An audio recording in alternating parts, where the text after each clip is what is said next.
Hello viewers, তো আজকে ভিডিওতে আমরা জানবো তোমরা ব্রেকফাস্ট, লাঞ্চ এবং ডিনার করার সময় বা পরে যে দুটি জিনিস তোমাদের মেনে চলতে হবে, যেটা যেটা মেনে চললে তোমাদের কিন্তু সারা জীবন তোমরা সুস্থ এবং ভালো থাকবে।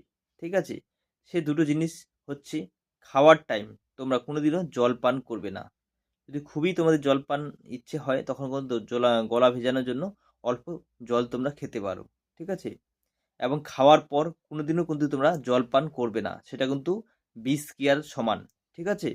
কারণ আমরা যখন খাই বা লাঞ্চ বা ডিনার করি তখন কিন্তু আমাদের কি হয়? আমাদের পেটে কিন্তু অগ্ন্যাশয় যাকে বলি সেটা কিন্তু স্টার্টিংয়ে কিন্তু প্রত্যেক দেখবে তোমাদের কিন্তু খাবারটা হজম করার চেষ্টা করবে।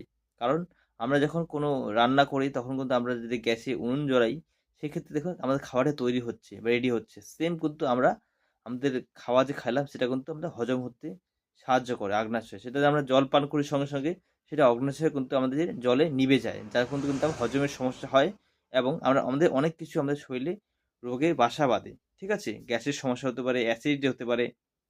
তার থেকে কিন্তু ১০০০টা মানে ১০০টার উপরে কিন্তু তোমাদের অসুস্থ শরীরের বাসা বাঁধে। ঠিক আছে? তো তার জন্য তোমরা কিন্তু যে কাজটি করবে খাওয়ার আগে ১ ঘন্টা আগেই তোমরা জলপান করে নিবে এবং তোমাদের যদি জল পিপাসা হয় কিন্তু খুব অল্প পরিমাণে তোমরা খাওয়ার সময় জল খাবে। ঠিক আছে?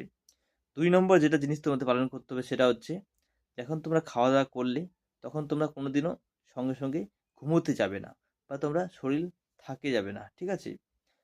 কেউ অনেকজন আছে ভিউয়ার্স যারা কিন্তু খাওয়ার পরে সঙ্গে, সঙ্গে বিছানায় ঘুমোতে যায়। সেটা কিন্তু একদম করবে না। কারণ যখন তোমরা খাওয়া খাও তখন তো তোমাদের খাওয়াটা হজম হতে সময় লাগবে এবং খাওয়াটা বসতে টাইম তখন সঙ্গে, সঙ্গে ঘুমোতে যাও তখন কিন্তু তোমাদের খাওয়াটা কিন্তু তো ঠিকভাবে বসতে পারে না এবং হজমের সমস্যা হয় যার ফলে কিন্তু তোমাদের শরীরে অনেক কিছু রোগের সৃষ্টি হতে পারে। ঠিক আছে?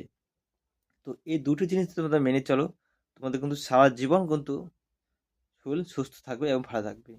আমার কথা যদি তোমরা বিশ্বাস না করো, তোমাদের যেকোনো ডাক্তারের কথা বা তোমরা আয়ুর্বেদিক তো ভালো মানো, ঠিক আছে? আয়ুর্বেদিকের চিকিৎসা শাস্ত্রে দেখবে এইটা কিন্তু খুব ভালোভাবে বর্ণনা করে দেওয়া আছে। ঠিক আছে? চরক সংহিতা বা তোমরা যেকোনো আয়ুর্বেদিক পুস্তক বই পড়বে, তোমরা সেখানে কিন্তু অবশ্যই পাবে।